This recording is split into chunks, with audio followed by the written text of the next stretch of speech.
शुरू करते हैं सुपरफास्ट खबरों का सिलसिला।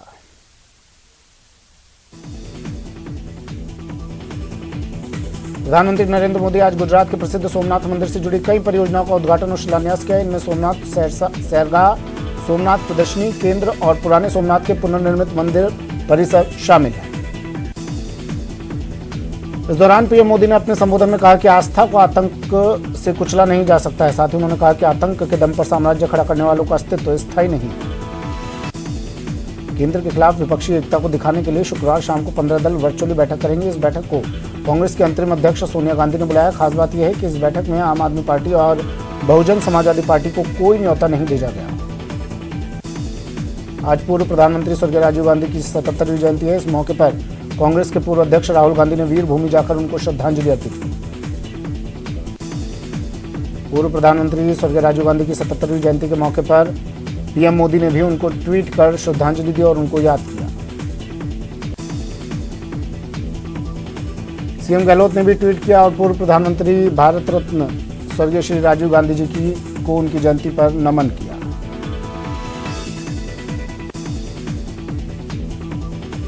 राजीव गांधी की जयंती पर आज पीसीसी में श्रद्धांजलि कार्यक्रम का आयोजन किया गया, जहां सचिन पायलट, डोटासरा और वैभव गहलोत ने पुष्पांजलि दी और राजीव गांधी की याद में वीडियो लॉन्च किया गया।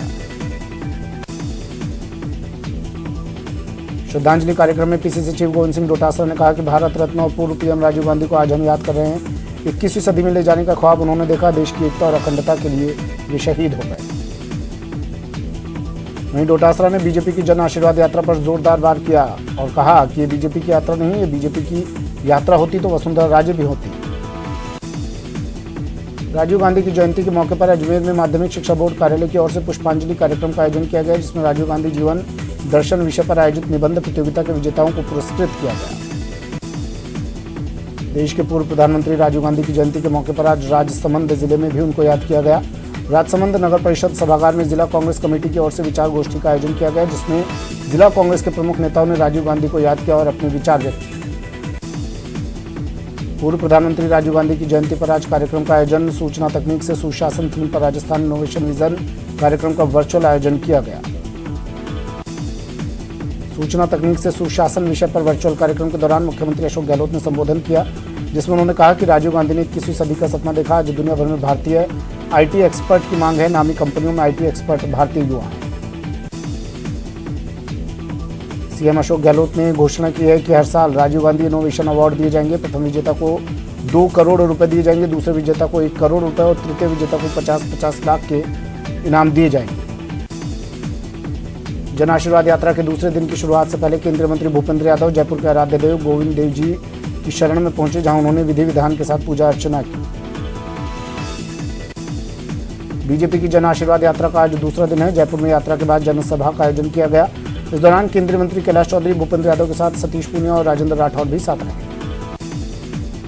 जन आशीर्वाद यात्रा बगरू में बीजेपी प्रदेश अध्यक्ष डॉक्टर सतीश पूनिया ने कहा कि गहलोत सरकार ने पंचायती राज में डाका डाला और किसानों का कर्जा माफ नहीं हुआ। उन्होंने ये भी कहा कि सरकार बिजली का घाटा किसानों से वसूल रही है। कोटा में लोकसभा स्पीकर ओम बिरला ने कैंप कार्यालय में जनसुनवाई की और लोगों की समस्याओं के जल्द समाधान होने का आश्वासन दिया। कोटा को चिकित्सा सुविधाओं की बड़ी सौगात मिली है। यहाँ चिकित्सा मंत्री रघु शर्मा ने जेके लॉन अस्पताल में 4D कलर सोनोग्राफी का उद्घाटन किया है। बीजेपी के प्रदेश प्रभारी अरुण सिंह आज सीकर पहुंचे। यहां उनका बीजेपी कार्यकर्ताओं ने जगह जगह जोरदार स्वागत किया। अरुण सिंह ने कहा कि केंद्र सरकार की योजनाओं को आम जन तक पहुंचाएं और उसका श्रेय भी लें। अरुण सिंह ने झंडारोहण कार्यक्रमों के लिए घर से बाहर निकलने पर सीएम गहलोत पर तंज भी कसा। न्यूज 18 राजस्थान की ओर से शुरू की गई पानी के लिए परंपरा सहेजे मुहिम को लेकर राजस्थान कांग्रेस के पूर्व अध्यक्ष और पूर्व उप मुख्यमंत्री सचिन पायलट ने शुभकामनाएं दी और कहा कि न्यूज 18 की पहल एक सार्थक कदम है। पायलट ने उम्मीद जताते हुए कहा कि देशवासी इस मुहिम में भागीदारी निभाएंगे।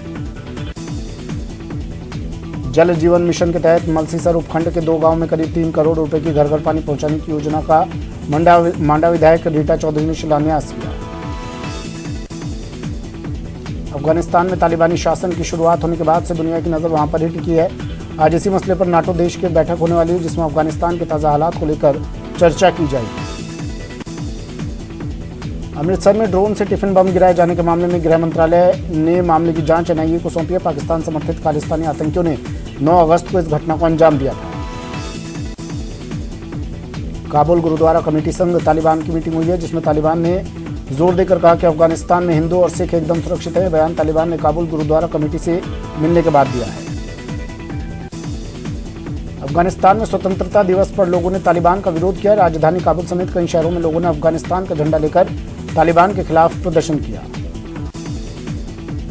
अफगानिस्तान के शहरों में तालिबान के खिलाफ प्रदर्शन तेज हो गया है। जानकारी के मुताबिक असदाबाद में तालिबानियों ने प्रदर्शनकारियों पर गोली बरसाई, जिसमें कई लोगों की मौत भी हो गई है। प्रदर्शनकारी अफगान का झंडा लेकर प्रदर्शन कर रहे थे। अमेरिका के राष्ट्रपति बाइडेन ने एक इंटरव्यू में कहा कि तालिबान बदला नहीं है, लेकिन फिलहाल अस्तित्व के संकट का सामना कर रहा है। वो वैश्विक मंच पर वैधता चाहता है। तालिबान को लेकर बाइडेन प्रशासन ने बड़ा फैसला लिया है। कहा गया है कि तालिबान के कब्जे के बाद अब वो अफगान सरकार के साथ कोई हथियारों की डील नहीं करेंगे। सभी ऐसी डील्स को रद्द कर दिया गया है। संयुक्त राष्ट्र सुरक्षा परिषद में भारत के विदेश मंत्री जयशंकर प्रसाद का बयान, कहा तालिबान का आना दुनिया के लिए अच्छा संकेत नहीं है। राज्यसभा सांसद डॉक्टर किरोड़ी लाल मीणा ने तालिबान पर बयान दिया है। उन्होंने कहा कि तालिबान आतंकवादी संगठन है और पूरी दुनिया को मिलकर उसको कुचलना चाहिए। साथ ही उन्होंने कहा कि तालिबान का समर्थन करने वाले नेताओं के खिलाफ कार्रवाई होनी चाहिए। तालिबान के बहाने ओवैसी का सरकार पर निशाना, कहा भारत में महिलाओं की हालत अच्छी नहीं है। उन्होंने अफगान पॉलिसी को लेकर सरकार पर सवाल उठाए। उत्तर प्रदेश के मेरठ में सरदार वल्लभ भाई पटेल कृषि एवं प्रौद्योगिकी विश्वविद्यालय में पढ़ाई कर रहे अफगानी छात्र अपने परिवार को लेकर चिंतित हैं और अपने परिजनों के लिए वीजा की मांग कर रहे हैं। जम्मू कश्मीर के अवंतीपुरा के पंपोर इलाके में सुरक्षा बलों ने मुठभेड़ में 2 आतंकियों को मार गिराया। इलाके में सुरक्षा बलों का सर्च ऑपरेशन जारी है। हड़ौती में भारी बारिश से तबाही के बाद लोगों को मदद का इंतजार है। इस बीच आज यूडीएच मंत्री शांति धारीवाल ने कोटा में बाढ़ प्रभावित इलाकों का दौरा किया। इसके बाद शांति धारीवाल मीडिया से रूबरू हुई। बीजेपी की जन आशीर्वाद यात्रा पर ओडिशा दौरे पर केंद्रीय शिक्षा मंत्री धर्मेंद्र प्रधान और रेल मंत्री अश्विनी वैष्णव गुरुवार को भुवनेश्वर पहुंचे, जहां से सीधे पुरी जाकर उन्होंने भगवान जगन्नाथ मंदिर में दर्शन किए। साथ ही संबित पात्रा भी मौजूद रहे। रामेश्वरम द्वीप से कोरोना फैलने से वहां गाइडलाइन का सख्ती से पालन कराया जा रहा है, जिसके चलते पर्यटकों की आवक घट रही है। भारतीय कंपनी ने लकड़ी के पुराने कैमरे के आकार की कार बनाई। ये कार तमिलनाडु के त्रिची में बनाई गई कार बेलो कैमरे की काफी असामान्य शैली पर आधारित है, जिसमें एक के बजाय 2 लेंस हैं। कोटा में पत्नी की चाकू गोद कर हत्या करने वाले आरोपी पति इमरान को पुलिस ने गिरफ्तार कर लिया। पुलिस ने बताया कि आरोपी पति ने पहले रैकी की और मौका देखकर पत्नी की खुलेआम चाकू घोंपकर हत्या कर दी। आरोपी वारदात के बाद शहर से भागने की फिराक में था। उससे पहले पुलिस ने उसे दबोच लिया। आरोपी के खिलाफ कोटा शहर के कई थानों में आपराधिक मामले भी दर्ज हैं, जिसमें गुमानपुरा थाने में 3 और महावीर नगर थाने में 1 मामला दर्ज है। बाना जिले के छबरा बाजार में चोरों ने किराना दुकान को निशाना बनाया। किराना दुकान थाने से महज 500 मीटर की दूरी पर स्थित है। चोरों ने ताला तोड़कर दुकान में रखे 10,000 कैश, पान मसाला, जर्दे के 2 बोरे समेत सारा सामान पार कर दिया। भीलवाड़ा में भीड़ का खौफनाक चेहरा देखने को मिला, जहां 2 लोगों की जमकर पिटाई हो गई। भीड़ को शक था कि इन दोनों ने बाइक चुराई है। फिर क्या था, बेकाबू भीड़ ने दोनों कथित चोरों की जमकर पिटाई कर दी। झुंझुनू के फतेहपुर बाईपास स्थित एक होटल पर हुड़दंगियों ने खूब उत्पात मचाया। खाना खाने आए कैंपर सवार कुछ युवकों ने नशे में धुत होकर होटल कर्मचारियों को कैंपर से कुचलने की कोशिश की। युवकों ने वहां खड़ी गाड़ियों को भी टक्कर मारकर क्षतिग्रस्त कर दिया और जान से मारने की धमकी दी। दरअसल ये युवक नशे में थे। बाना जिले के छिपा बड़ौत में ट्रक चालक ने व्यापारी के 100 क्विंटल लहसुन को खुर्द-बुर्द कर दिया। मामले में पुलिस शिकायत के बाद पुलिस ने आरोपी आमिर को गिरफ्तार कर लिया। भरतपुर की नगर थाना पुलिस ने ट्रैक्टर चोरी की वारदात का 24 घंटे में खुलासा कर ट्रैक्टर को बरामद कर लिया, लेकिन चोरों को पकड़ने में सफलता हासिल नहीं हुई। पुलिस ने ट्रैक्टर को थाने लाकर ट्रैक्टर मालिक के सुपुर्द कर दिया है। सिरोही के पिंडवाड़ा तहसील में आंगनबाड़ी भवन और शौचालय निर्माण में घोटाले के आरोपी रहे पूर्व सरपंच अमर सिंह ने पंचायत चुनाव के लिए पर्चा भर दिया है। अलवर के बानसूर में चोरों के हौसले बुलंद हैं। चोरों ने हरसोला रोड पर एक म्यूजिक सेंटर की दुकान पर ताला तोड़कर चोरी की वारदात को अंजाम दिया। अलवर कोतवाली थाना पुलिस ने अग्रसेन पुलिया पर 4 साल पहले एक बुजुर्ग महिला से चेन स्नैचिंग के मामले में एक आरोपी को गिरफ्तार किया है। राजसमंद जिले के नाथद्वारा थाना क्षेत्र के नाथुवास में पुलिस की नाकाबंदी देखकर ट्रैक्टर चालक हाईवे पर बजरी खाली कर फरार हो गया। उदयपुर के गोगुंदा इलाके में पुलिस ने एक रोडवेज को जब्त करते हुए चालक को गिरफ्तार किया। दरअसल एक रोडवेज ने बस नया गुड़ा गांव में एक महिला को टक्कर मार दी थी। सीकर में एक महिला ने अपने ससुराल पक्ष के लोगों के खिलाफ अपने 6 साल के बेटे को जहर देकर मारने का आरोप लगाया है। टोंक की एक महिला अपने पति की प्रताड़ना का शिकार हुई। पीड़ित महिला ने पति पर 3 तलाक सहित कई गंभीर आरोप लगाए और उसने एसपी से न्याय की गुहार लगाई।